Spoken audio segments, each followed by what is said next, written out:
Get ready for the 3324 podcast, where lifelong friends Dean Legiro and Eric Kuber share their love of all things music and movies. Dean has directed short films and is a music trivia buff, and Eric, trained in audio engineering, brings his extensive knowledge of music and film to the conversation as they discuss, debate, and celebrate their favorite albums, films, and much more. Yay! Welcome to the 3324 podcast live edition. Hello. How's everybody doing? I'm doing good. How are you? You're doing good? So far, we've got, I'm not sure we have anybody. We've got one person reached so far. So we're gonna, like they say in Hollywood, we're gonna stretch and get people joining. And if you are here, throw a hi in the chat so we know that you're here. There we go. Hello, Andy. How are you doing? Hello, party people. Andy, how are you? I was just, you know what? Andy, I went onto your feed today. I Facebook stalked you because I hadn't seen you post anything in a while. I'm like, did he like unfriend me? Is it like, do I smell or something? And I realized that you hadn't posted anything in a while. So I was thinking about you today. So, well, I'm always thinking about him. But whatever. You're always thinking about him. Kelly might have something to say about that. Kelly. Besides hello. Hey, Kelly, how are you? I'm always thinking about her too. So what about me? Where do I fit in? Screw you. It's about the size. You'd be right. It is about the size. You'd be right. When we sign off, I don't think about you for a second. Every time we sign off and finish. Actually, it seems like when we're doing the show, you're not thinking about me either.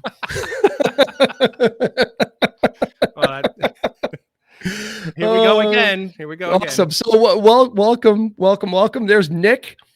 Greetings and salutations to Nick. Thank you for joining us. We appreciate it. Nick is going to be a special guest on an episode very soon, so we'll be plugging the heck out of him. We've got some celebrating to do also, besides the content or the subject matter that we're going to toss around, which is remakes, reboots. I think I had a feeling that sequels are going to end up in this conversation as well. I'm not sure we could talk about reboots and remakes without some sequel-itis, especially with everything that's going on. Yeah, I think they're all kind of tied together. So, some sequels are reboots, and that kind of thing. So yeah. And then I have one kind of reimagining that totally pisses me off. So there will be a rant. Okay. In the future, and there will be a rant on the way at some point. So expect that. First off, though, this has been a week of celebration for Eric and I. And if you look at the little banner down there, over 1,000. Nick, can't wait for the rant. I need like a little soapbox graphic or a little video that I could put, and then it's like then it's coming. But we this past last Wednesday, which was actually one day before 4 full months that we launched this podcast, we reached our 1,000th worldwide download. And when I say worldwide, I actually do mean like worldwide. We have hit every. I don't want to say we've penetrated every continent, because that sounds weird. But we have listeners on every continent, from Africa to Australia to Asia, Europe, South America, North America. We just haven't. I don't know if we can get into Antarctica and the North Pole. Ireland, Scotland, Germany, Japan. Norway, Brazil, all different countries and continents, and that has been nothing short of absolutely amazing.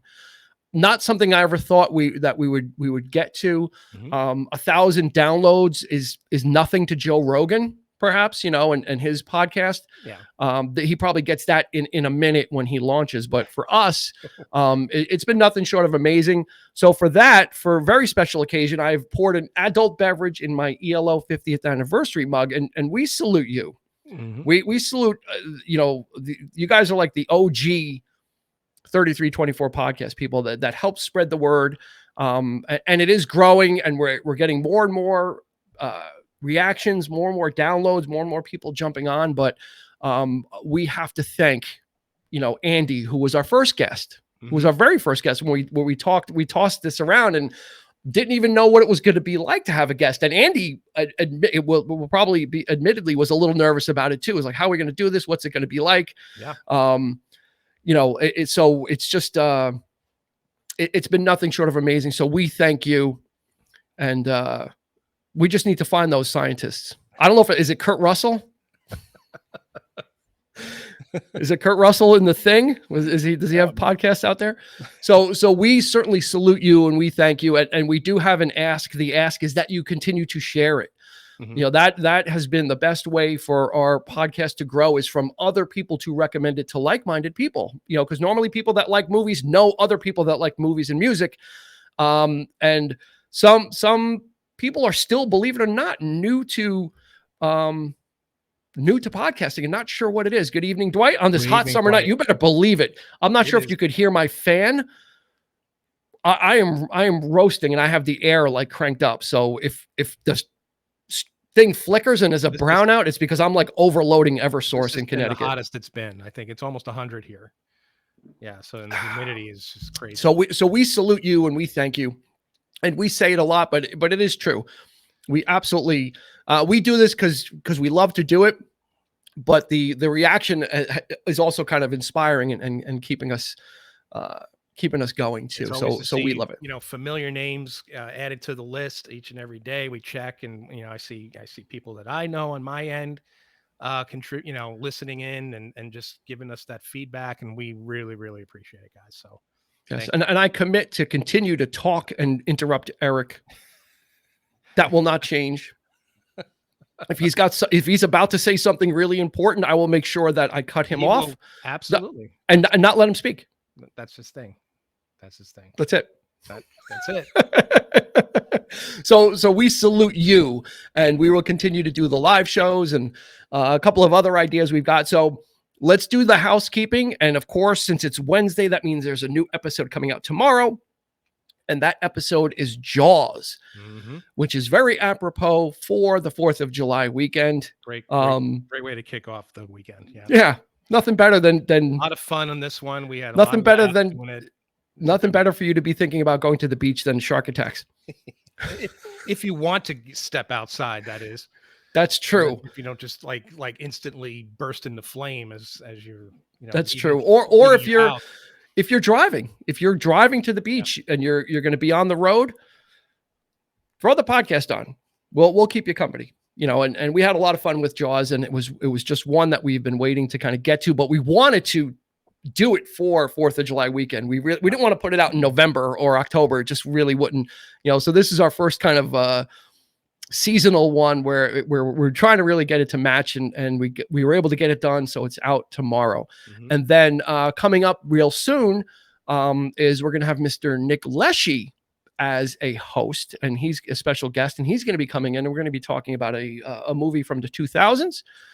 It may even come up today. I'm not sure. I'm not going to bring it up, but for anybody that knows Nick or doesn't know Nick, he's a blogger, he's a writer, he's a director, he's an actor. He's a multi-hyphenate, and he's great at all of them. So we will be more than happy and honored to have him. The Kittner boy died yesterday, June 29th. See, it was the week before. We talked about it in the podcast. Mark Ward Willis. Good evening, Mark. Thank you for joining us. Wow. Mark, that's awesome. Thank you so much for checking in. Awesome. And Nick, you don't blush. You're an actor. You don't blush. So Nick will be joining us real soon, and we'll have that episode out, and we're going to continue to bring you some great music and great movies. So again, we're overselling it, but we do thank you. It does mean a lot to us. It's great. So let's get into this. What are we talking about tonight? Remakes, reboots, relaunches, redos. It seems to be remakes and all that kind of stuff always seems to be in the hopper, but it seems recently there's a rash of these relaunches. Yeah. The one that kind of, like I think it started with Full House on Netflix. Like that was the first, I think, really high profile one. Yep. Not that I watch it, but everyone was hearing about that and just kind of really, oh my God, Full House is coming back. And I think that kind of in a weird way was like the powder keg that kicked off all these streaming services or networks kind of looking and saying, what can we kind of go back and mine again, right? Because it's going to be about the money, and the whole nostalgia thing seemed to be kicking in, where the people that were kids when Full House was on are now adults, right? And they're consumers, and they're Netflix subscribers or Hulu subscribers or whoever they are. So let's these people are still alive. They're a little bit longer in the tooth, but let's get them in here and we'll do that. And it was very successful, right? Mm-hmm. Yeah. Fuller House. I think Blossom. I think the Paramount Plus network. I think it's on that network. I'm pretty sure, or Peacock, one of the two. But yeah, you're right. All these like old TV shows are. I mean, I guess it all depends on what network they were on.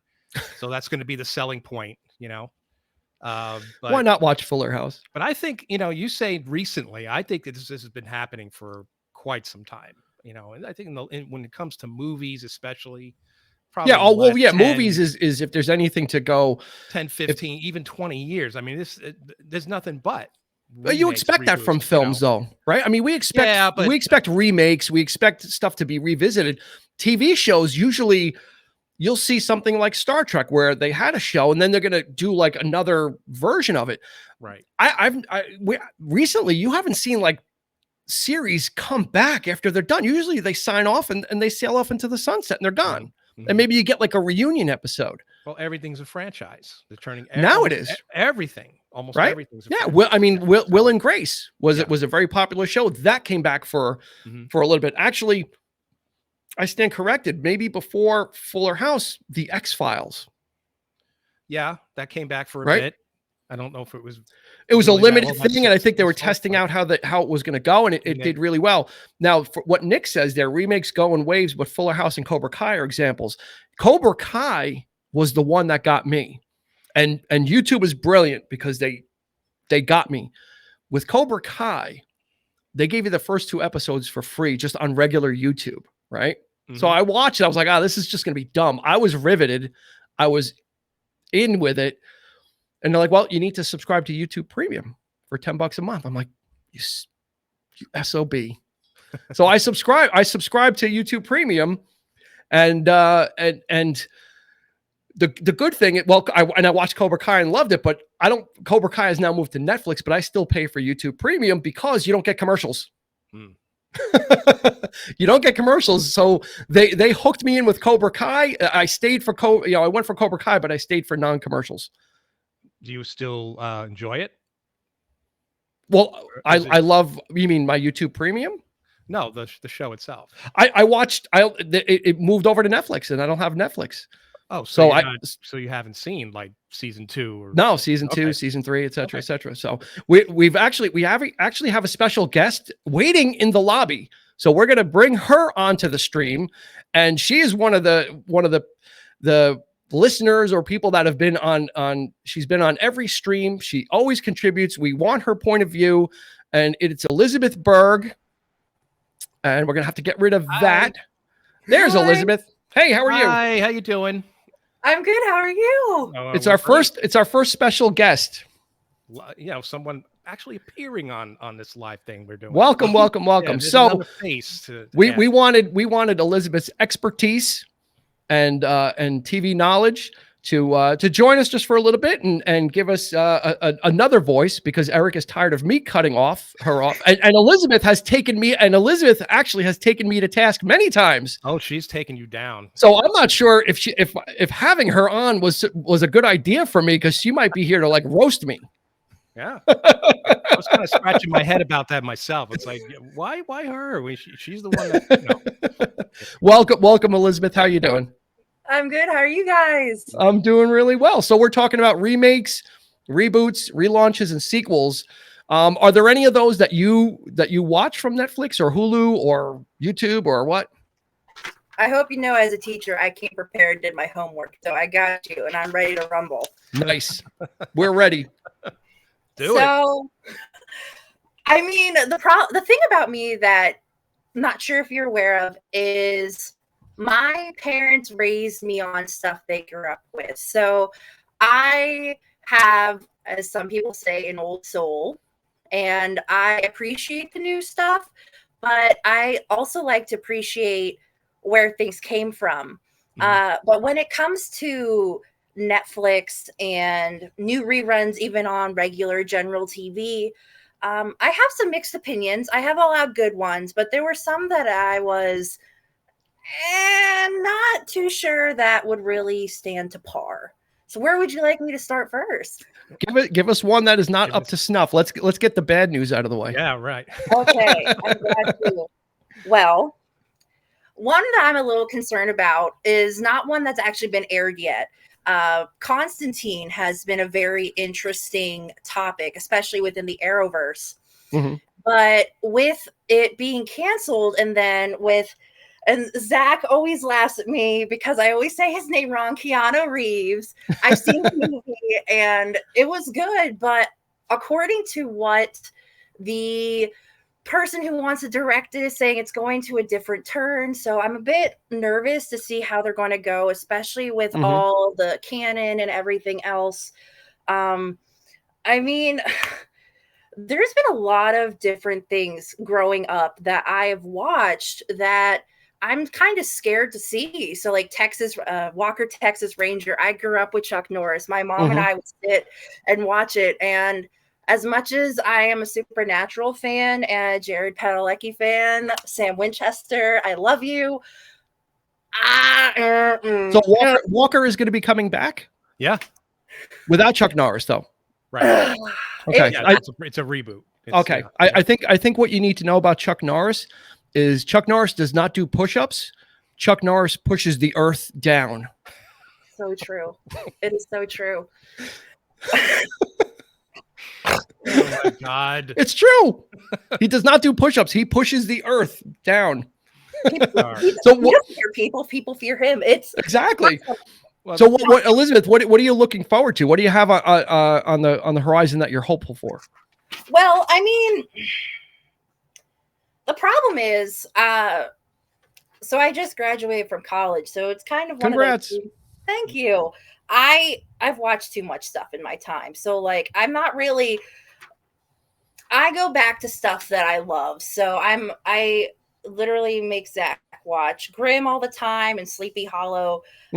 Grimm, fantastic show, so unique, such a different perspective, and someone who's a big fan of the Brothers Grimm like myself. And Sleepy Hollow, that was just definitely check it out on Hulu. Except for the last season. Season, but still, like the other couple seasons is okay. So are there any shows that you used to watch when you were younger that have been remade now that you feel, well, these are good because they got the cast back, like unlike Walker, where they're with Walker, Texas Ranger, and they did it with Hawaii Five-0. They had to recast it because those people are gone. Where they're revisiting, sort of like. So is there anything you're hopeful for that's a relaunch? Well, actually, I do have a few on my list. So ones that I've already watched. I grew up watching Full House. I watched Fuller House. Okay. I actually really loved it. It's kind of one of those things where I'm glad Disney doesn't have the rights to it because, for example, Lizzie McGuire was something I grew up watching.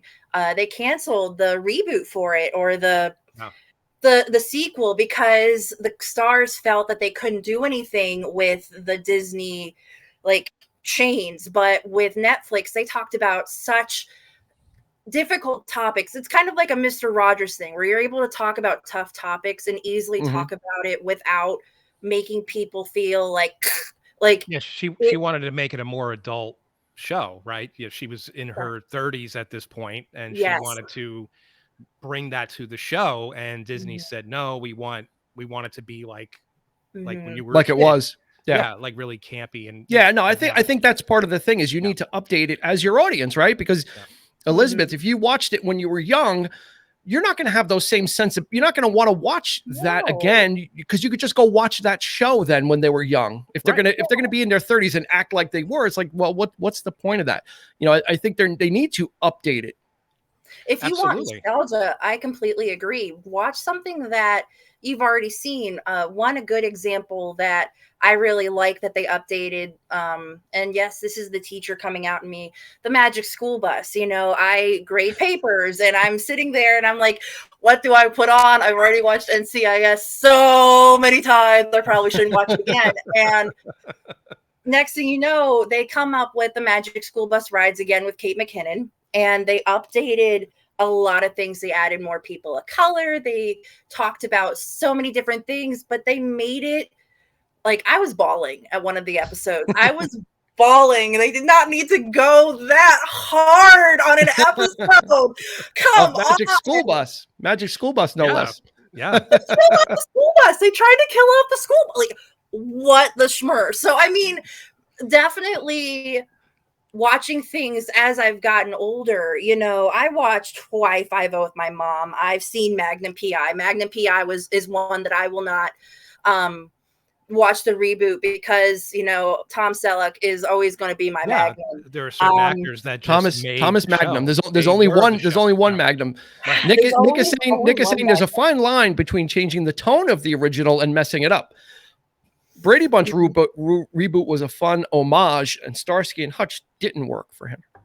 So yeah, you got to be careful, and it depends on what they're going for. If you're going for something like I think the Brady Bunch was rebooted a couple times. I think the last reboot, it was more of like a drama, if I'm not mistaken, Nick. It was kind of like a family.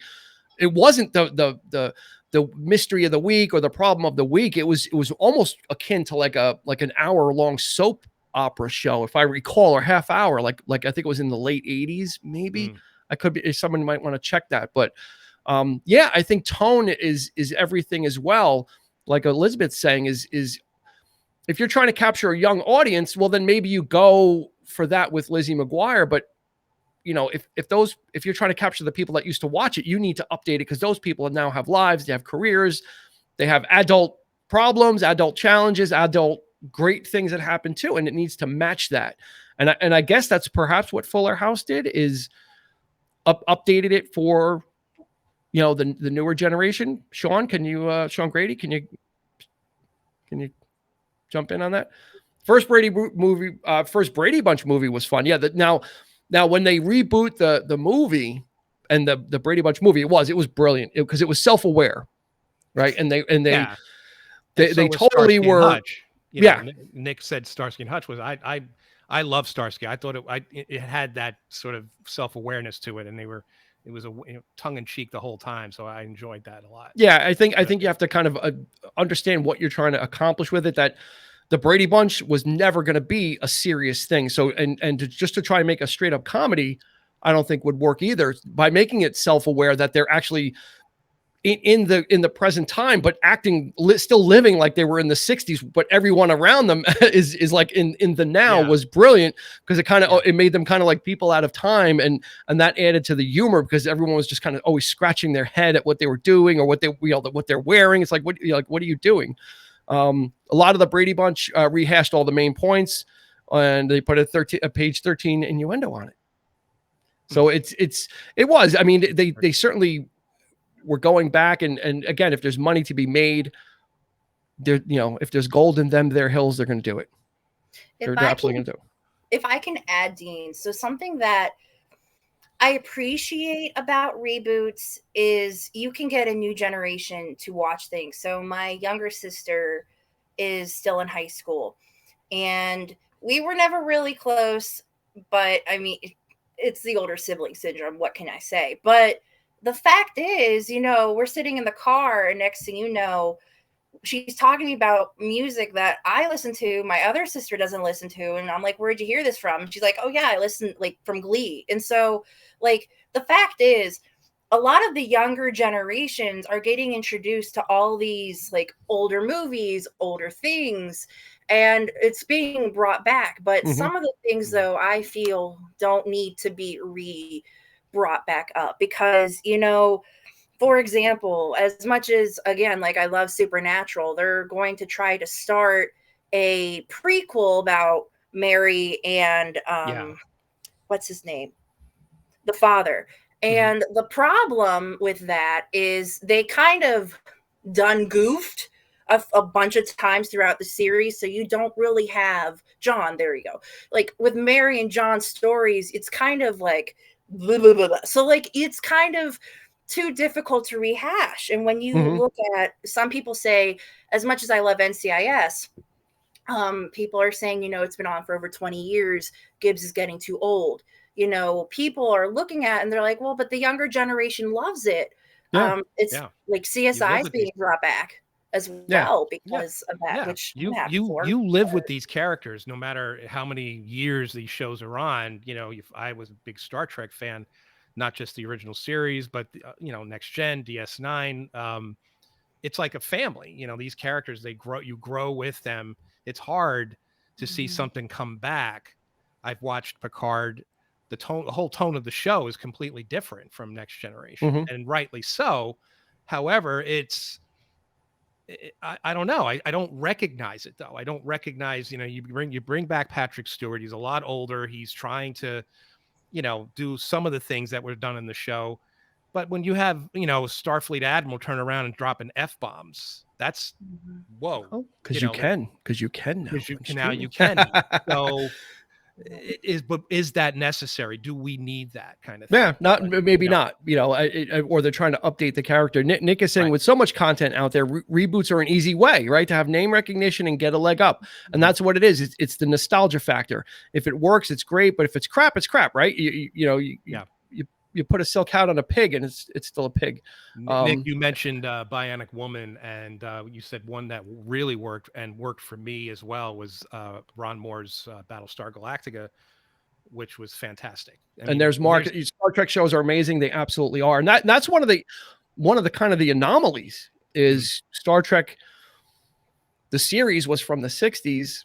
It kind of got it, you know, Star Wars came out and they're like, oh, there's money. I mean, they were kind of working on Star Trek already, but it really pushed. They pushed it out of feature film. Another series, then they had to get that movie made because and then it did well, and then they're like, oh, let's make a new TV show, and then they started kind of remining that stuff. So I think it might be time for me to get on my soapbox. I think there's enough people here for my rant.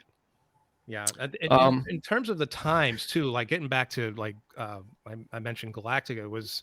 You start off with, like, again, Star Wars, you know, it sort of introduced this, anything that even resembled Star Wars you loved as a kid, because, and this was Star Wars for television. So the show itself wasn't all that great back then.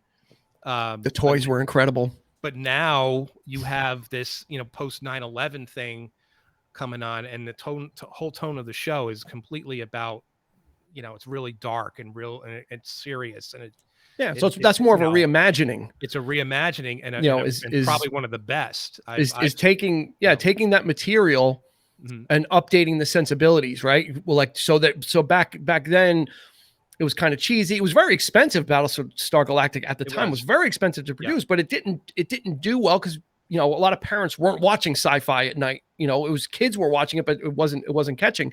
But the germ of the idea, right? The seed of the idea was great enough that, like, okay, let's revisit this and let's kind of look at it. And it was on Sci-Fi Network, right? For how long? So for 4 years. And here's Elizabeth Navarra, not Berg, but Elizabeth Navarra. Happy. And this is one of those, like, kind of Happy Days became like The Farm, right? For Laverne and Shirley, Mork and Mindy, Joni and Chachi.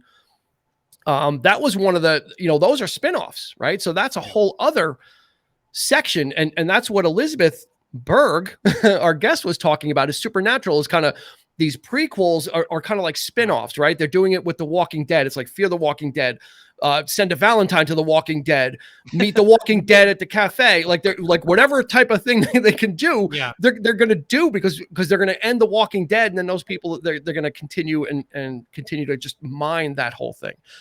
So there's the whole spin-off factor. Most recently, we talked about in our top 5 TV shows episode was one of Eric's favorite is Breaking Bad. Yeah. Right. So the spin-off from that is Better Call Saul. Right. So they took a very compelling and popular character, which and is said, longer let's than Breaking Bad. Let's explore this. It's actually going into season 6. And it's actually longer. Nick Lessie, Happy Days was inspired by the nostalgia trend started by American Graffiti, and American Graffiti was directed by Mr. George Lucas. And Ron Howard was in that. Ron Howard was in Cindy it, Williams and was in Richard Dreyfuss. There's the Jaws connection. So this is a good time to plug our newest episode coming out tomorrow, which is Jaws for the 4th of July weekend. So go ahead and check that out. Richard Dreyfuss, who was in American Graffiti, is in Jaws. This was his big breakthrough role. So please, by all means, check that out. Elizabeth, do you have any other favorites or any other reboots that you kind of dig watching or are looking forward to?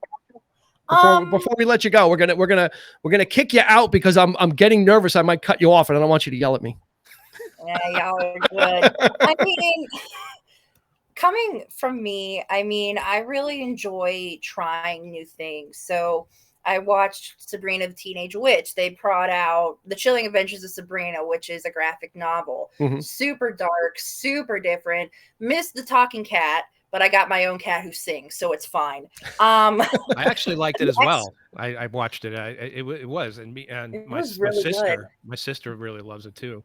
So yes, we actually were messaging during like one of the seasons. We would like message each other. She's like, "Don't tell me. We need to like."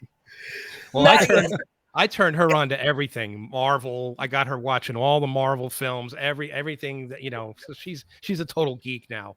And there's a lot more on the horizon. I actually found an article. Rugrats is being relaunched, and there's a whole bunch of stuff that they're just going back and they're just totally just running the rake through everything and getting everything they can. So I will say, if I can, Dean, sure. And Eric, something that I will appreciate about reboots and revivals is when they try to either make something really different or in some cases repair something they really messed up. So I'm a big bookworm, and I read the series of unfortunate events growing up as a kid. And well, not even a kid.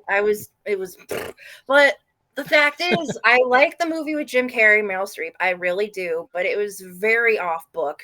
And it was kind of, as much as I like the girl from Sucker Punch, it's when you try to compare it to the books, it just didn't work. So when Netflix came and like did it, I was like, yes, do it. And it was great. And another one, and I know that it's kind of, I know I'm like 20 something years old and I still watch Scooby-Doo, like comfort. That's all right.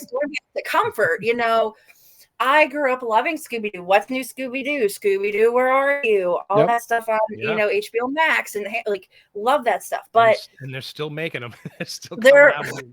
I'm not sure how I feel about the newer ones, but one that came out in like 2010, and I think Zach might have brought this up to you guys maybe once, was called Mystery Incorporated. Now, Mystery Incorporated was different than all the other Scooby-Doos because it had like an actual timeline, had an actual story. But what's cool is it kind of had episodes based off of Saw. It had episodes based off of Twin Peaks. It had episodes based off of Aliens. It was like kind of tribute episodes, like kind of to other film. Yeah. Exactly. And it was so different from regular Scooby-Doo, which a lot of people didn't really like because they're like, this is supposed to be a revival of Scooby-Doo for a new generation. And they want the guy behind the mask and they reveal him at the end. So, so I really enjoy, watching and learning about different things and hopefully seeing, growth in where some shows let me down. I actually really enjoy, like when I finished X-Files, I actually really like the ending. I really liked the newer ending, the older Scully and Mulder. It gave me that sense of I did it. I watched all of these in a month and I feel good about myself.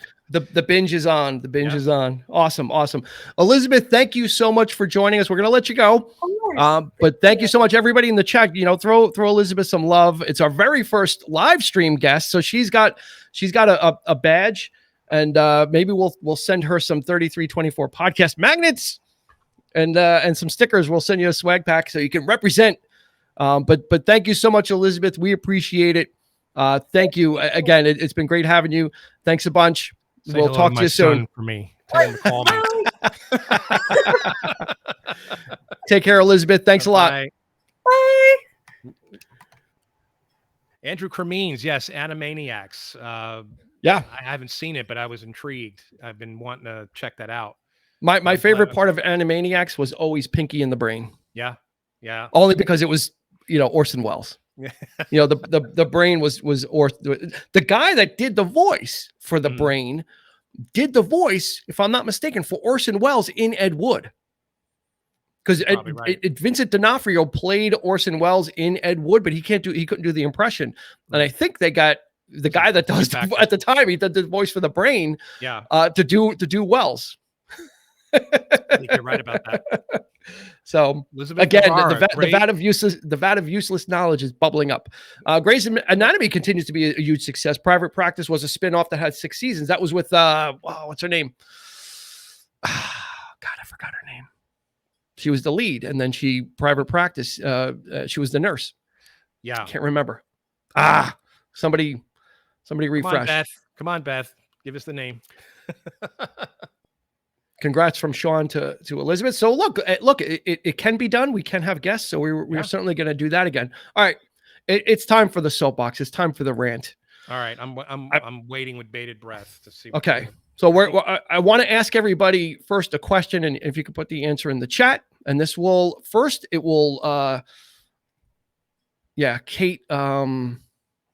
Walsh. Thank you. Kate Walsh.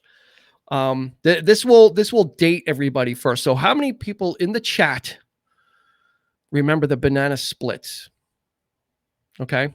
Besides me and besides Eric, how many of you out there remember the banana splits show? And it was from the late 60s, early 70s. And there were guys in the, in the outfits. There's Nick. Was it a Sid and Marty Krofft? No, it was. Was it? No, I think it was Hanna-Barbera because they would introduce cartoons. Okay, you're right. So they would do like little skits. They were live action. There were guys in these big oversized costumes. One was like a cat, and one was an elephant. And they would kind of run around and do crazy things. And then Sean Grady, nope. And they would do kind of crazy things, but then they would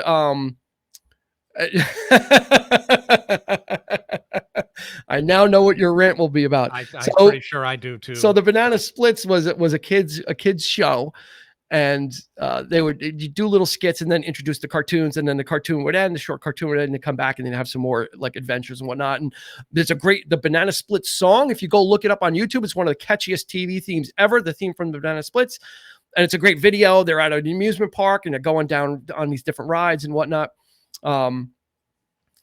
But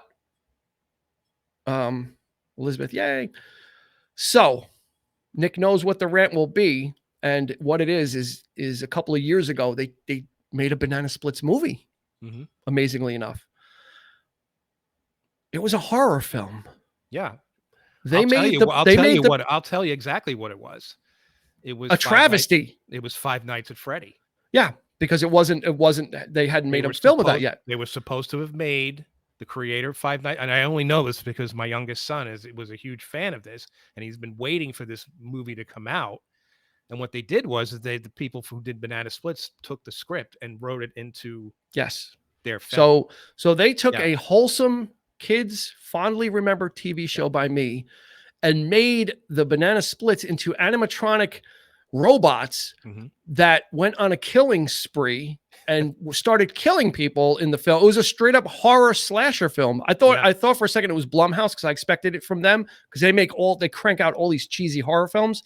I was surprised to find that it wasn't Blumhouse, but talk about taking a huge steaming dump on someone's childhood. There's no reason to take a children's. That's like making Sigmund and the Sea Monsters and making him like a serial killer where he's stalking women. Why would you do that? Why would you take something like that? I saw it. I'm like, oh, a Banana Splits movie? Like they made something, and it wasn't even like Ted. Like even if they had done something maybe like Ted with the Banana Splits, I might have. And this This is a popular thing. This Five Nights at Freddy thing. It's hugely popular for young kids. This was a horror film, and this was an R-rated slasher. I mean, it wasn't like a goofy thing. This was like they were going in and killing. And then there's a movie now with Nicolas Cage out called Willy's Wonderland, which is kind of similar thing where he's killing all these animatronic robots, and he actually doesn't even speak in the film for the most part. So it was just, you know, yeah. So I like Blumhouse's Fantasy Island remake, but Banana Splits was a head scratcher. So yeah, that's my rant. I just couldn't believe it. I was like, the problem is the Banana Splits is a property that is too outdated to be useful. Well, sure. It's been too long for them to bring back a wholesome version of them. Someone probably bought the property for like $30 and went, you know. But why not make I would have paid movie is my question. Why are you making another film? And I think Scott Coffin, who was the creator of Five Nights at Freddy, knew that they were doing this with Banana Splits. Why is that film not getting made? And they gave it to this old property is what I'm trying to figure out. And you know what, you know, Andy, I would have paid 35. I would have paid 37.50 if I knew I could have gotten the rights just to protect. Are you kidding? If you made Banana Splits into Funko Pops, there is absolutely I'm sure they already did. I'm sure there's absolutely a market for the Banana Splits in the right way, and for the nostalgia fan. You know, you do a Banana Splits Monopoly game. I mean, you could do so many things with Banana Splits that didn't have to be them killing people and maiming and dismembering them. Yeah, there you go. Someone's on my side. Elizabeth Hart Navarro. I won't be watching that. Mark Ward Willis, so sad. Yeah, it's too bad. So that's my rant about a reboot and a remake that absolutely did not need to happen. It's just, I don't know. I don't understand. I didn't understand it. I was excited, and then I was horrified that this was a slasher film and just killing people and their, I don't know. I didn't get it. I didn't get it. But anyway, or that that's the Nick Cage flick is Willy's Wonderland. Yeah. Where it's the same thing. He's like trapped in this like Chuck E. Cheese type place, and it's all these animatronic things, and they kill people, and he's supposed to clean up, and it's like they end up that they're actually hunting him, and yeah, see, that would be good. A tough action-filled movie with wacky races. Absolutely, that would be awesome. Yeah, if like the Wachowskis did that, like they did with Speed Racer, if they made like wacky races or something, that would be absolutely amazing. That's great, Andy. Yeah, no, something like that's a property that I would want to see, something that you could gritty it up a little bit, but it's not like they're going to be doing hit and runs. Yeah. You know, it's like you know, kind of keep the property within its realm, I suppose. But anyway, Nick Leshy, am I the only one hating when they made the hero from original Mission Impossible the villain in the first Tom Cruise Jim remake? Phelps? I liked it. I was twist. Shocked, but I did like that. Yeah. I liked the twist. So that was another great mining of a property that was really pretty much, I mean, Mission Impossible really was a niche series back in the 70s. It kind of came and went, and it was beloved, but no one would ever think that, you know, some 20 years later, like Tom Cruise, I'm going to do Mission Impossible. It's like, what? Yeah. And it became, it's a franchise that's still going. So that's one of those reboots that's a reboot that is absolutely was a smart All move. in the Family and the Jetsons. Jeffersons. Yeah, they did those one-off live shows, right? Of All in the Family was with Woody Harrelson. That's right. I forget offhand who was in the Jeffersons, but they did those kind of. Netflix has One Day at a Time. It's a Latin, Hispanic version of the show with hence the title of our show. Everything old is new again. And Elizabeth Berg was alluding to all these prequels, you know, Game of Thrones, they're doing prequel to that. And, you know, you kind of get that sequelitis, you know, and Eric, you posted on Facebook today, you know, about Jaws in tying in with our episode that comes out tomorrow. That, you know, they asked Spielberg about doing a reboot. This was probably in the works for years and years. People wanted either him or someone to come back and not needed.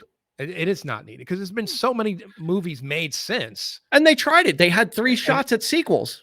They had 3 cracks at it, and all the offshoots failed too. I mean, so they failed miserably. All the grindhouse type film, like Orca, Tentacles, Sharknado in space. Yeah, I mean, you know, absolutely ridiculous. I mean, how far can you really take this without? I mean, you got Jamie Shark Bait. Foxx. Thank you, Nick. Nope. Jamie Foxx was the lead in The Jeffersons. Yeah, so that's one of the ones that they didn't need to revisit. If we're talking kind of, it kind of leads to sequels as well. The news today that came out, if we're going to be talking about sequels, is that Harrison Ford has not only injured himself, but he's seriously injured himself. What else? On the set of the new Indiana Jones film. So it's actually going to be delayed 3 months. Yeah, I don't. So what are some, put into the chat, what are some of the sequels that should not have been made? And then, look at that. And he's using a Jaws term, Nick. And then you wonder, since they churn. I thought it was chum. I was like, come on, chum this shit. Churn these out so much. Why some properties take forever to make and never see the light of day? I am still waiting for that $6 Million Man reboot myself. They tried it with the Bionic Woman. I agree. It was horrible.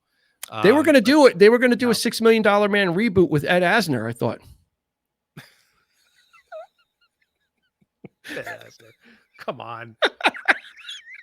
Ford is 78 years old, and I'm not sure if we're staying just on TV shows. No, we're not. But the original 1974 Dawn of the Dead is one of my favorite movies of all time, and I was dreading the 2004 remake. Turns out, absolutely loved it. Written by James Gunn, directed by Zack Snyder. Before everything was in slow motion, yes. Before he made the beautiful painting that was 300. 300 was an absolutely gorgeous painting. Sean, there is. I didn't even have to see who posted, who it was. I saw the Electric 2, and I knew it was Sean. So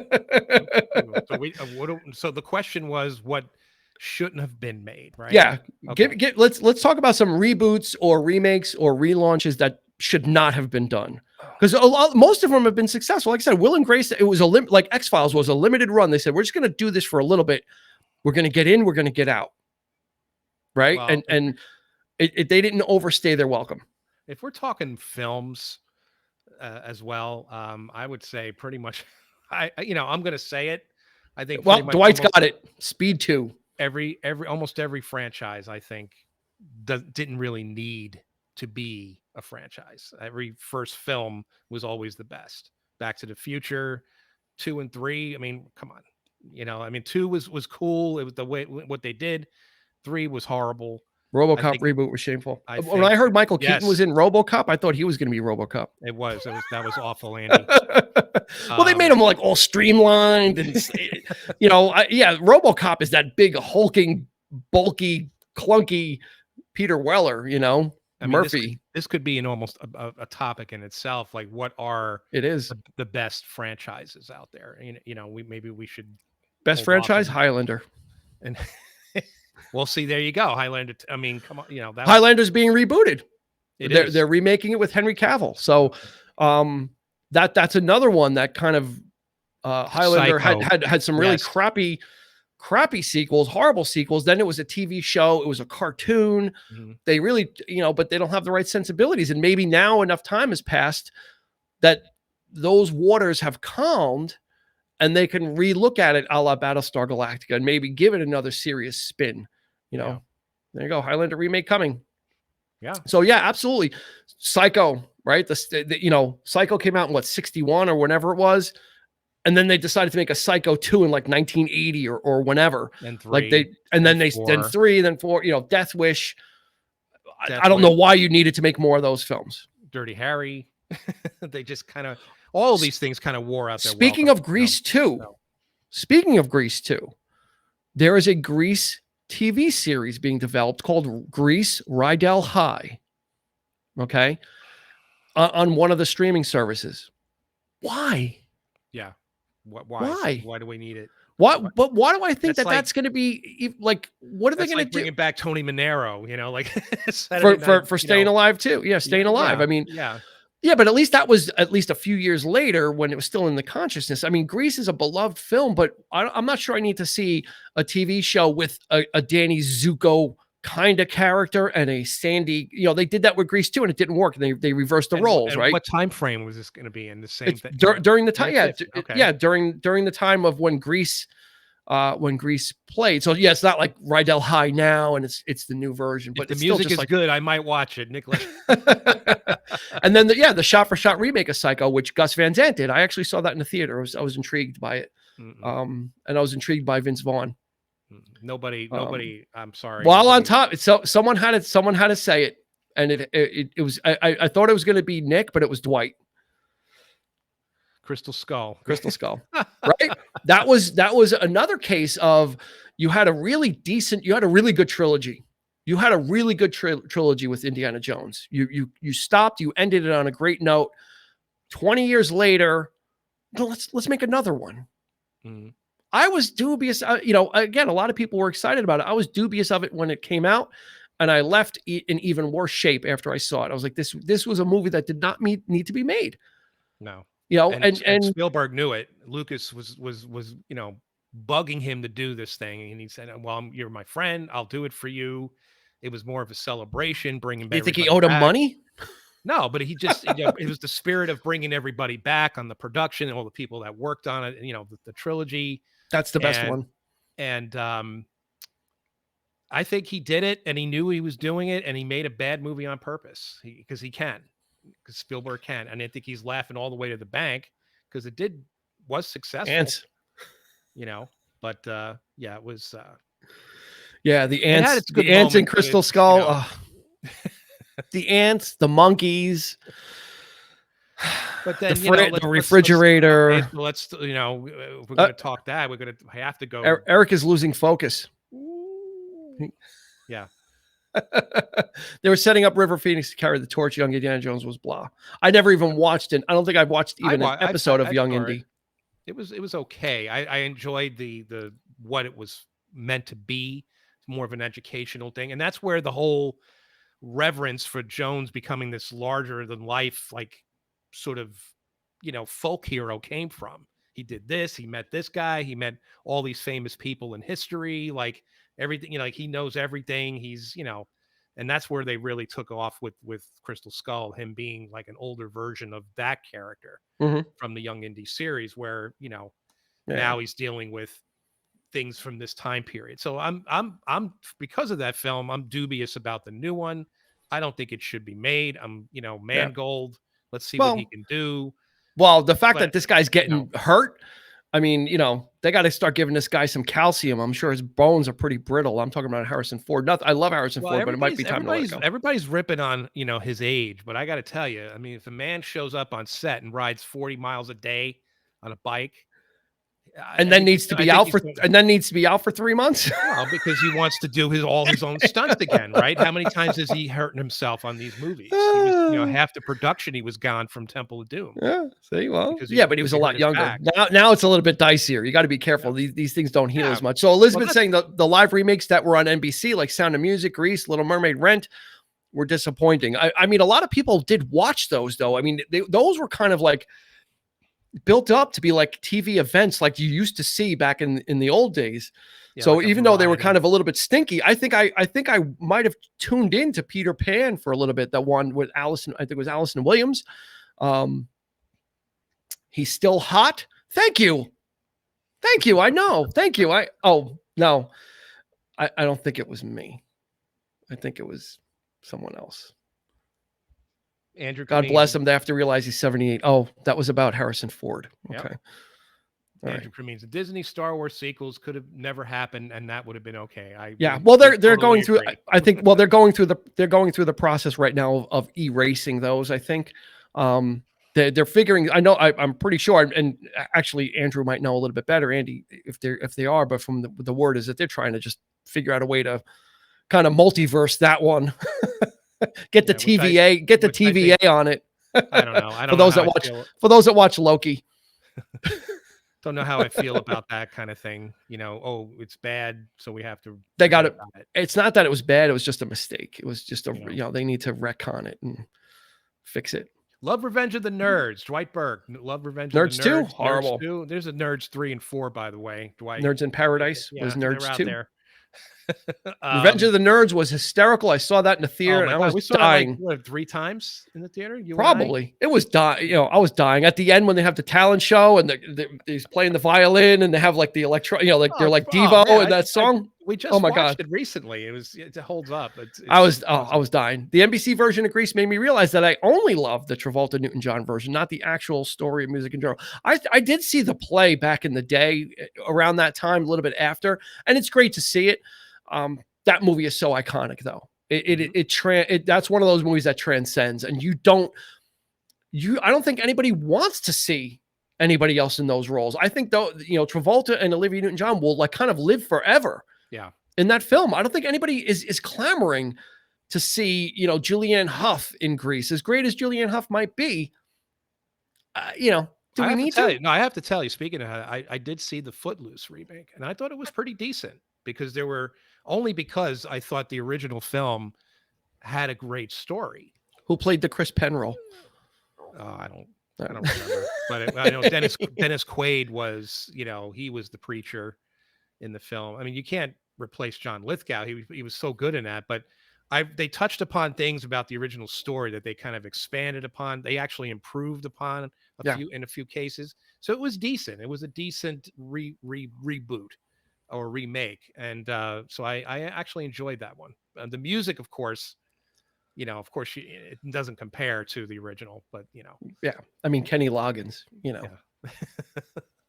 Well, just Kevin Bacon. I mean, Loggins, I was going to say Loggins and Bacon, not Loggins and Messina, but Loggins and Bacon and the Bacon brothers. Things are always better with bacon. Nick Leshy, they rushed the Star Wars sequels, but I'm sort of glad Disney made sequels with the original cast instead of remaking them. See, I feel like that was their biggest mistake, was bringing back the old cast, because once they did, nobody cared about the new characters. What movies do we think need to be rebooted?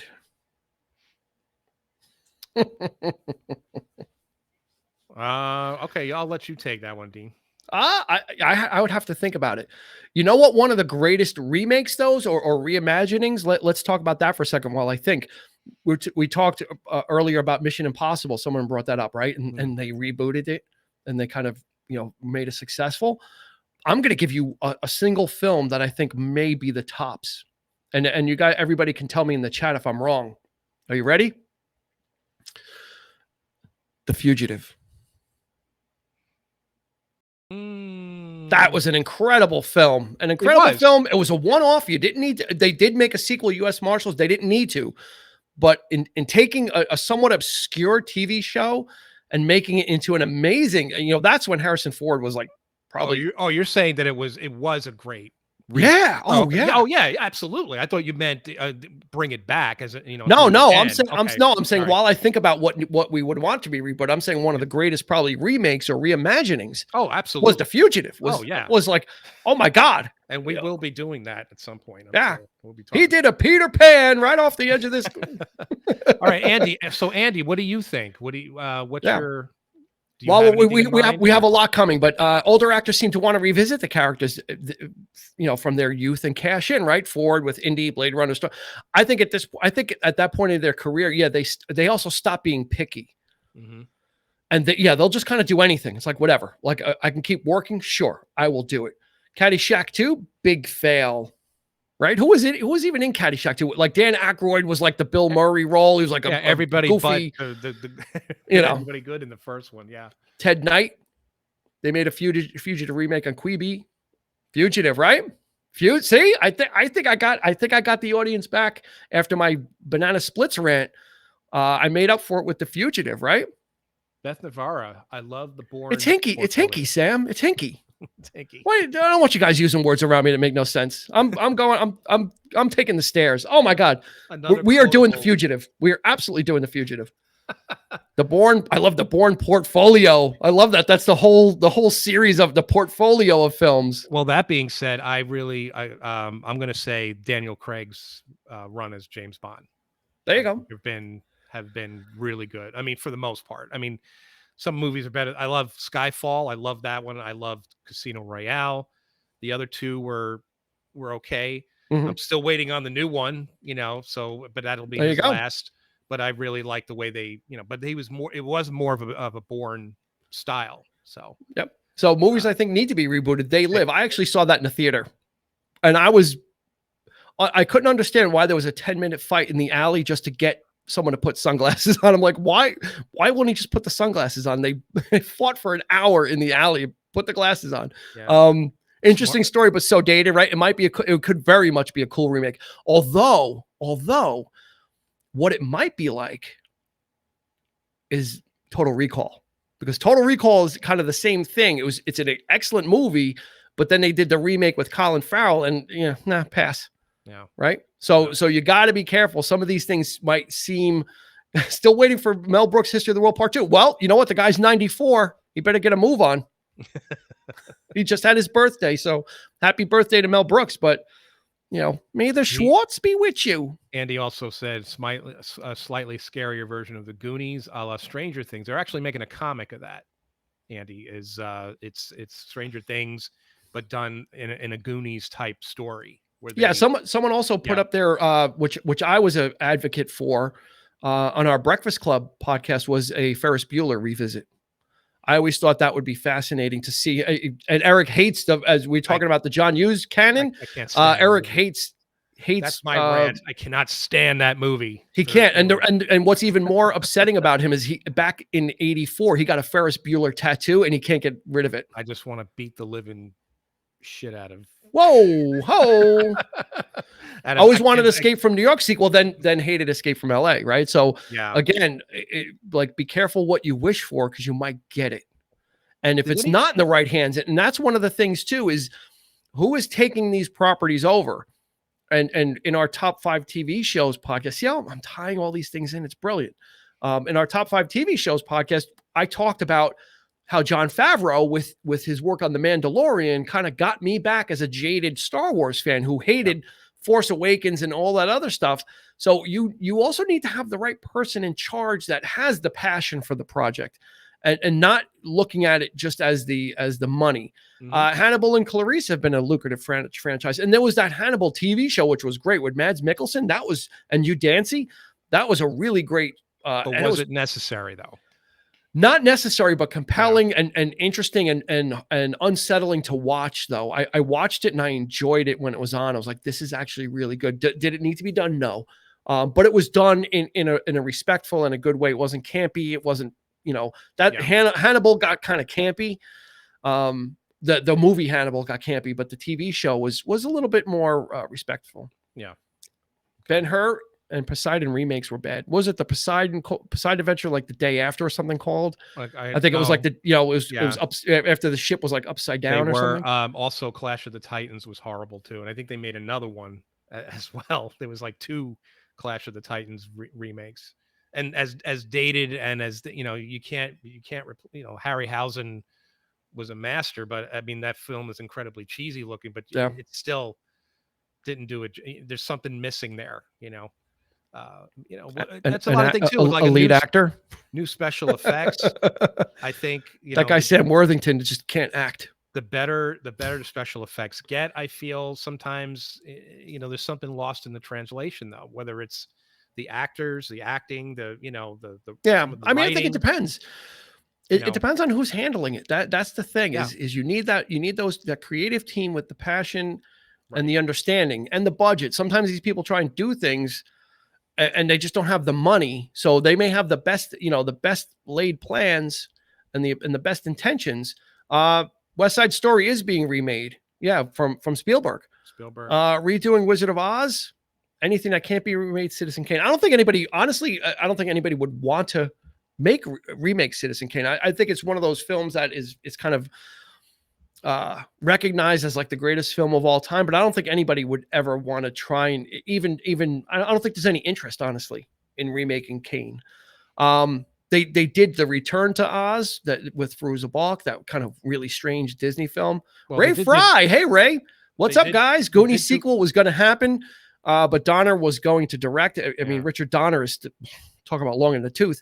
You mentioned Favreau. Favreau would be a good director of that sequel, pairing it up with his Rudy co-star. Was that Sean Astin? Right? Yeah. That's They're right. taking the hobbits to Isengard. Yeah. Yeah, so it's just Favreau's Jungle Book remake was amazing. We talked a little bit about that on our Aladdin podcast. If you didn't check that out, is those remakes, right? Disney started to kind of go to the well with Aladdin, Lion King, and Jungle Book, and Lady and the Tramp. And my thing was, I was okay with the redos of the animated ones, right? Because you're using CG for the animals. But the Aladdin remake, I got about 45 minutes in, and I had to turn it off. Again, why though? Why are we because remaking these of classic films? You know, the animated films are they used to have that legendary status, right? They were supposed to transcend the generations. But why?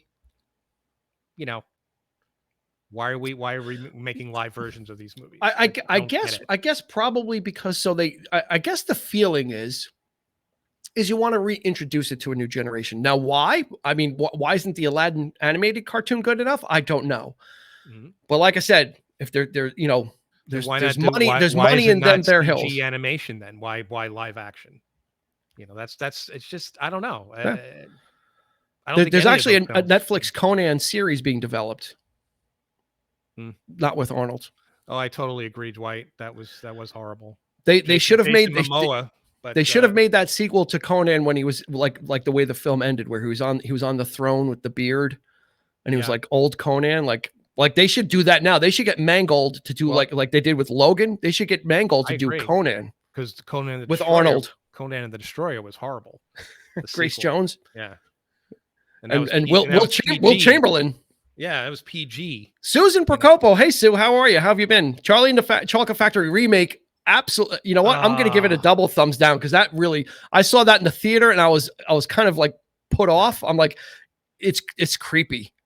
like as great as Johnny Depp was, the creep factor for him, and then the whole thing with you thought he was great in that? No, I'm saying the creep factor. Right, but you said, you know, I said as great as Johnny Depp is as an actor. Okay. That whole subplot with his dad being a dentist, and you know, that is just like you tortured kids. You know, like I don't. Yeah. Oh, where did that come from?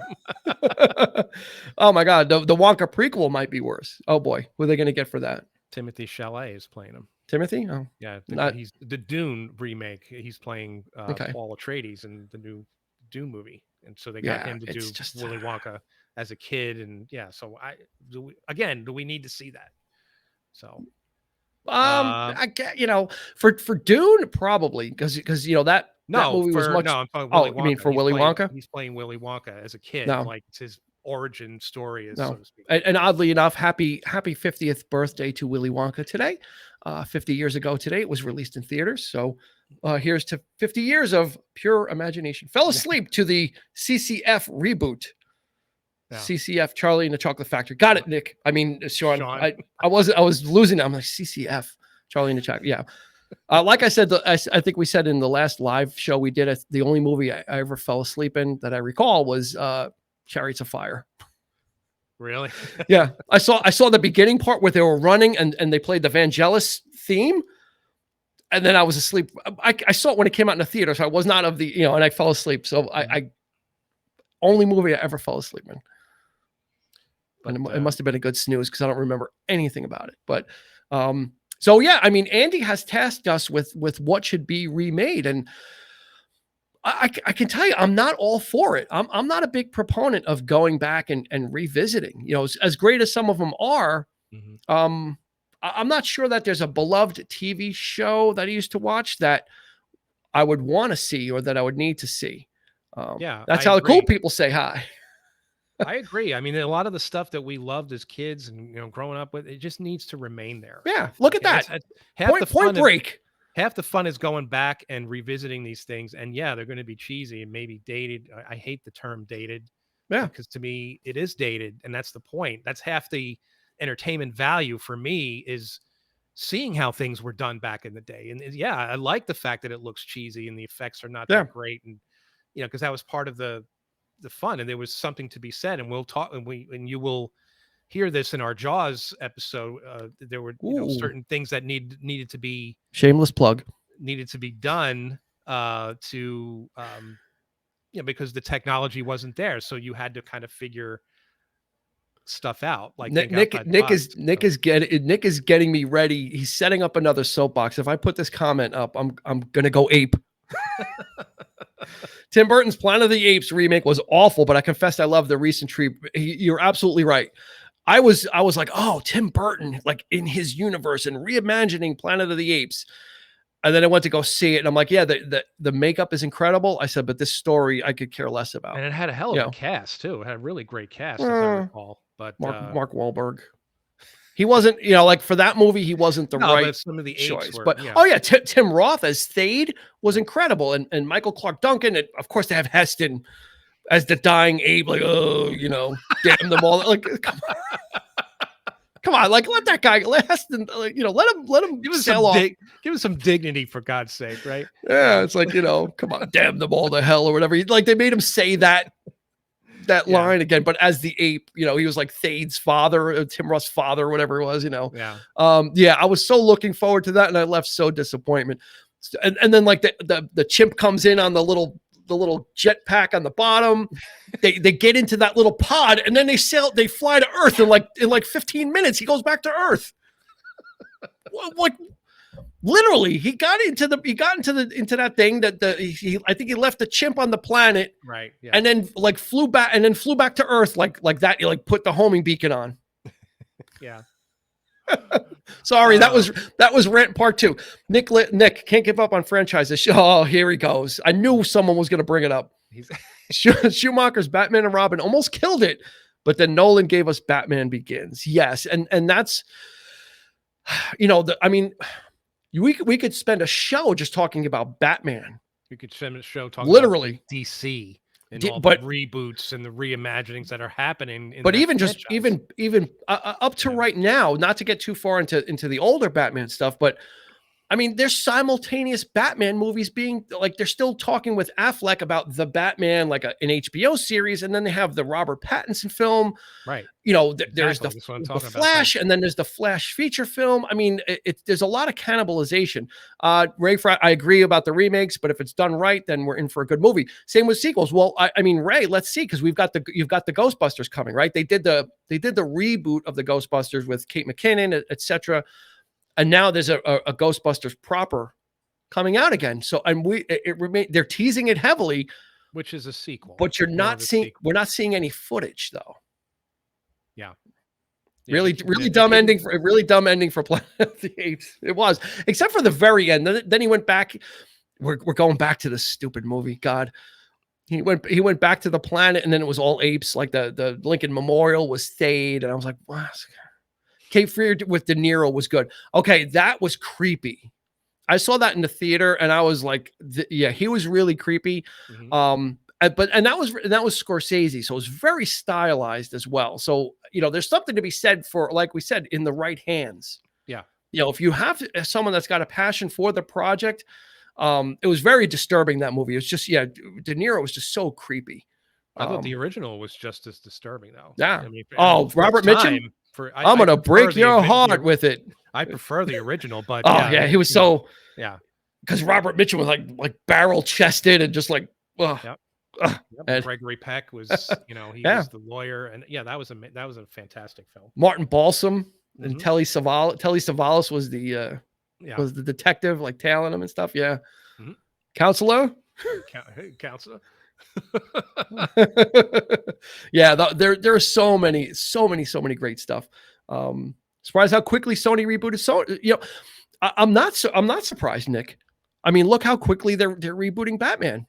I mean, Ben Affleck didn't even get a Batman solo film, right? He was in Batman vs Superman. He was in Suicide Squad. He was in Justice League. He was circling about Ben Affleck about writing and directing the Batman movie or a Batman film, and it couldn't happen. They move on to Robert Pattinson, but then HBO is still talking with Affleck, like, let's do a series. Mm-hmm. So it seems like they really it almost seems like some studios don't even care. It's like, just whatever. Like, if someone's willing to do this and we're willing to make money, or we can make money off of it, it's almost, and then Michael Keaton is coming back for the Flash. For the Flash, because they're doing that But- that whole multiverse Well, thing, one could which argue- could be interesting. One could argue that the whole DC franchise is just that. Is a mess. It's like we have all of these different versions of how many Supermans are there now? There's all these TV shows, and then they just did another one. Ray Superman and Fry's Lois. Ray Fry is the only Superman. But so one could argue, okay, there's multiple Earths, so that's why there's so many different versions. Yeah, But it's like, Crisis on Infinite Earths and stuff. I- It gets I- crazy. I think gets crazy. personally, I don't think there's a plan. They don't know what they're doing. How about this? I have an answer for Andy. He said, "What film would I like to see remade?" And I don't know about who the cast would be, but I think this would be interesting in the right hands. I would like to see a remake of One Flew Over the Cuckoo's Nest. Okay. I don't know who would be in it. Don't ask me what my dream cast would be. Dreamcast, if you're into video games. I don't know who would be in it, but I think that might be ripe for someone to take that and update it and bring it into the now.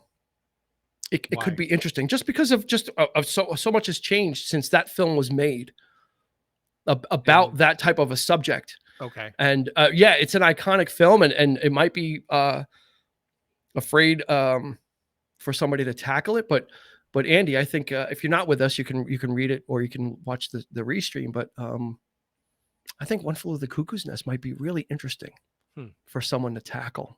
Not as a TV, not as a a TV series, a TV film, or however they're doing these things now. I got one. I don't want to see that.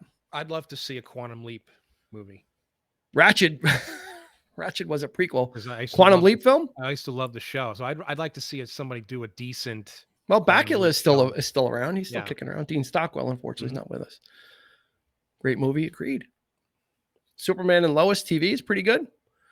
So yeah, there's a lot. I mean, as you can see, the stuff we've been talking about has just absolutely been nothing short of incredible with the amount of fodder that has been remade. And again, even in our top 5 TV shows, Eric, one of his favorites was The Odd Couple, and we talked about how that was rebooted recently with Matthew Perry. And nobody's ever. And you know what? I mean, I guess I can't fault people too. I mean, if you were an actor and you had the ability to revisit something you really loved and you thought, oh wow, Ray Fry, DC is shitting the bed with movies right now. I think till Pattinson comes out. But the TV shows are pretty good. Supergirl, Superman, Lois is, they really have had a really deft hand at managing the TV, the Arrowverse. Elizabeth Berg was speaking about Arrow and some of those other ones, and the whole Crisis on Infinite Earths thing. So maybe they should just concentrate on TV, because they do really well with that. They had The Flash. They have all these series crossing over and doing all this stuff, and people seem to go. I mean, I'm not a DC. Mine is make mine Marvel, Excelsior. I totally agree. I totally agree. Quantum Leap was a great show. And their animated stuff is great too. They keep churning out these animated films, which right now they're kind of actually doing. Oops, I stand corrected. Dean Stockwell is still with us. Sorry. Wow. Okay. I hope that is not a sign of things to come. Oh boy. I hope I didn't just do something bad to Dean Stockwell. You know what? I mean, I'm gonna, if we go back to the Cuckoo's Nest, the only person I could think of nowadays that would be up to the challenge would be DiCaprio. Okay. That's about it. There's no one I can think of offhand right now. Yeah, I would have said maybe if you were talking about doing it. Don't say McConaughey. No, like maybe 20 years, 15, 20 years ago, Nick Cage, maybe. He could do it. His life. That's what his life is now. Well, I'm just saying. The guy's insane. He doesn't need to audition. Cage could just do it. Not the bees. The bees. Or Val Kilmer. Put him.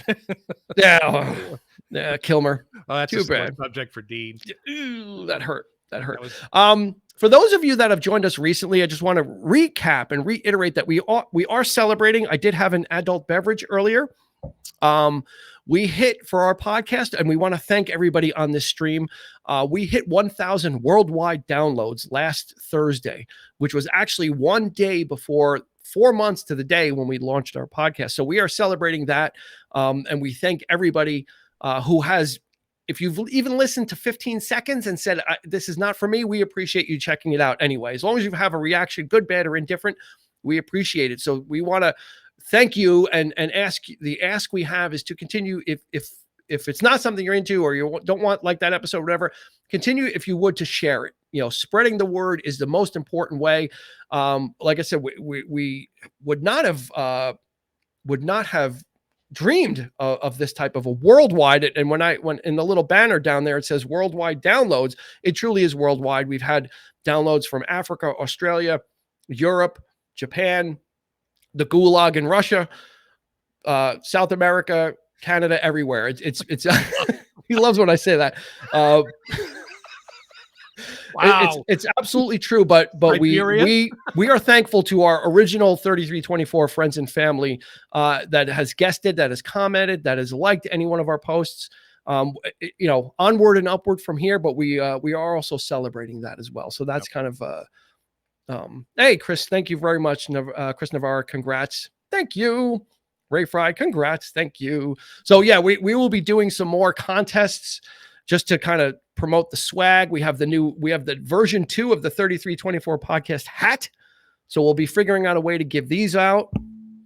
If you want a magnet, if you want to represent, you know what? Drop me a message. I will send you out some 3324 podcast magnets. If you promise not to put it on your refrigerator, but to put it on your car. They don't come off when you go through the car wash. So if you want a magnet, hit me up on Facebook, send me a message with your address, and I will gladly send you out some stickers and a magnet so you can represent for us. Back to, we're going to be winding down, but Kiefer Sutherland or Kevin Spacey for Jack's role. Kevin Spacey. I don't know if we're allowed to talk about him anymore. One day, someone will reboot the 3324 podcast. Who will play Dean and Eric? From me, Michael Anthony from Van Halen will be playing me. What? Who will play you? Oh, I have no idea. Couldn't say. Somebody from another dimension or something. Was it Michael Rosenbaum, the guy that played Lex Luthor on Smallville? Okay, there you go. Maybe. No, I don't want to see Spacey in anything new. You hit it right in the head. That's a real shame. Real shame. So yeah, I think Michael Anthony from Van Halen will. I would like him to play me. Okay. All right. Why not? Wow. I think so. Michael Anthony? You think you look like Michael Anthony? I think so. Or he looks like you? And well, you know what? There you go. Vin Diesel playing Eric. Or Matt Damon when he shaved his head for Elysium, right? There you go. I got that once in a while. Eric, oh my God, you look, Eric is Groot. Or if Kevin Bacon shaved his head, maybe. There you go. Wow. You really go. I was being modest with Michael Anthony. This guy's going Kevin Bacon and Clark Gable and all these. Maybe Orson Welles could play me during his Paul Masson drunk commercial era. It's not very flattering. It's not very flattering at all. I'm a realist. So if you want to, if you want to see what I'm talking about, go on YouTube and search for Orson Welles Paul Masson wine, and you'll see him doing the commercial for Paul Masson wine, and he's plastered. He's blitzed. He can't do anything. That's who I would want to play me in the 3324 podcast reboot. Okay. We will sell no wine before it's time. I mean, isn't Orson Welles dead though? He is, but we can go back and get him. Okay. Yeah, we can absolutely go back and get him. I think Action Orson. Trying to say, I think we're supposed to be talking about younger actors. Oh, well, we're talking about people who are older than us or gone. Well, if you want, you want my wish list. Beverages did you have tonight, Dean? Not enough. Not enough because we're celebrating. But no, I like I said, we appreciate it. We're going to be wrapping up soon, so we do have a little bit more housekeeping for the new people that have joined us. New episode coming out tomorrow. Jaws, the Steven Spielberg. It was his second feature film. It was his third film overall, but his second feature film. Nothing better to celebrate your 4th of July weekend than people getting murdered and dismembered by a rogue killer shark and being hunted by the orca. So check that out tomorrow. If you're driving somewhere for the weekend, going to see relatives, scare the crap out of your family and put the podcast on, and you'll have them in the car for an hour or so. Put the podcast on and make them listen to it as well. Peter Cushing came back, so why not Orson Welles? Yeah, right. Peter Cushing came back in Rogue One. So absolutely check out our latest podcast of Jaws. And like I said, we've got Nick Leshy, who's been popping in all night. Nick Leshy will be a guest on one of our upcoming episodes. I'm not going to give it away yet, but it was something that we did talk about. It was one of the movies that came up in the subjects tonight, so that you can go through the comments and try and figure that out if you're up for it. Can't wait for Jaws tomorrow. Thank you, Sue. We appreciate it. We expanded our repertoire in this one. We started doing some impressions. The only other impression I did on a podcast was Sean Connery. Yeah. I don't know, which is actually our lowest. If you want to listen to our lowest performing podcast and help us out, and maybe it's because I did the Sean Connery episode in it. We did our top five favorite films of 1996. I'm scared now. And I did my impression of Sean Connery, but on our Jaws episode, Eric regaled us with some Matt Hooper. He regaled us with Mayor Larry Vaughn, and I regaled you with Quint. So there, if you want to hear some really interesting impressions, if for nothing else, Macbeth with lightsabers. I'm scared now. But by all means, check out our Jaws episode. And if you have ideas for episodes, by all means, send them our way. It's not like we have a lack of material, but if there's something that we haven't seen or haven't checked out or haven't thought of, by all means, let us know, and maybe we can arrange to have you on with us as well. Mm-hmm. Right. So yeah, and our live shows too, guys. I mean, we did it tonight with Elizabeth Berg. And yes, and thank you to Elizabeth for being our quote unquote test subject, and it was spur of the moment, and she agreed to jump on with us. So thank you, Elizabeth. We appreciate it, and it was great having you on. So yeah, now we can do guests, so we can really expand the live shows too, which we will be doing. So we're gonna tie it up here. It's been an hour and a half, and I think that's enough. Here's to swimming with bow-legged women. Right? Oh my God! Watching that film, it was one of the most satisfying preps for a podcast, because I hadn't watched Jaws in so long, and when I watched the films in the run up to the podcast or listen to the music when we do a music show, I think Eric will agree. I always get something new out of it. Yeah. I honestly do. It could be ELO that I've heard thousands of times in my lifetime, but when I'm listening to it to prepare for the podcast, I'm almost listening it for the first time or watching something for the first time, and I get something out of it. And Jaws was very special. It's such a great rewatch, and so great that I watched it a second time right after. So it's just Robert Shaw. Forget it. Mm-hmm. It's such a tragedy. We lost him. He was so young, but the stuff he gave us with, we got to do the Sting where he was Lonigan. That's a good one. With Paul Newman. Let him in. Fix me a deck. Oh, that's going to be it. Well, so the quotes will be flying in that one. The quotes will be flying in that one. Yeah. Oh, that's a great cast. Yep. Okay. What's his name? Jack. We were talking about Jack. I think we were talking about Jack Kehoe the other day, and he's the Erie Kid, and he was in Pope of Greenwich Village. Actually, I was talking about that with someone else. Actually, we were talking about Pope of Greenwich Village, and Jack Kehoe was this character actor who was in it. Anyway, it's 9:29. Again, thank you everybody for everything. We appreciate it. It's really 1,000 downloads. I don't think we conceived of 100 when we first started, or what that would mean, or any of that. So we are sincerely humbled and appreciative. And I know I say it a lot, but we do mean it. And we're going to continue to bring you these podcasts because they're fun. We're going to continue to do the live shows because they're fun too. They're probably more fun than doing the podcast. And we will get guests on. So if you want a guest, we'll give you the criteria right now. Just make sure you have a good microphone or some headbuds or earbuds or whatever, and a webcam, and that's all you need. Mm-hmm. 1,000. So that's going to end it for us. I think we're good to go here. We appreciate everybody. And thank you for joining us. We will be doing another one in a couple of weeks. We'll kind of let everybody kind of come down from this one. Thank you, Mark. And that's Shakespeare, by the way, Sean. That's Shakespeare, by the way. Ghostbusters episode soon. You know what? We may tie it into when the film comes out. We're going to see. We're trying to think about that stuff as well. Can we tie something in like we did with Lord Huron, which was a brand new album by a new group, and we were able to get that episode right out when the album came out, and the response to that was really great. So we'll figure that out. If not, the original Ghostbusters ain't going anywhere, so we've got it. Mm-hmm. There you go. Zool.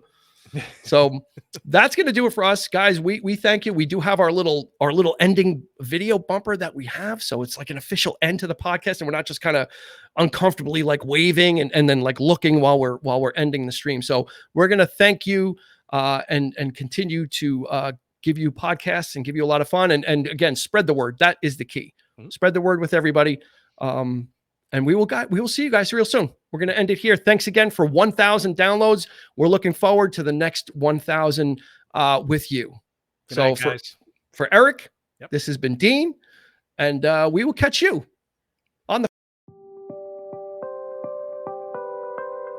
You've been listening to the 3324 podcast with Dean Legiro and Eric Kuber. You can find us on your favorite podcast provider, so please like, subscribe, and rate to become a part of the 3324 family. Your feedback is important, so make sure to follow us on Instagram and Facebook at 3324 podcast and on Twitter at 3324p to join the conversation.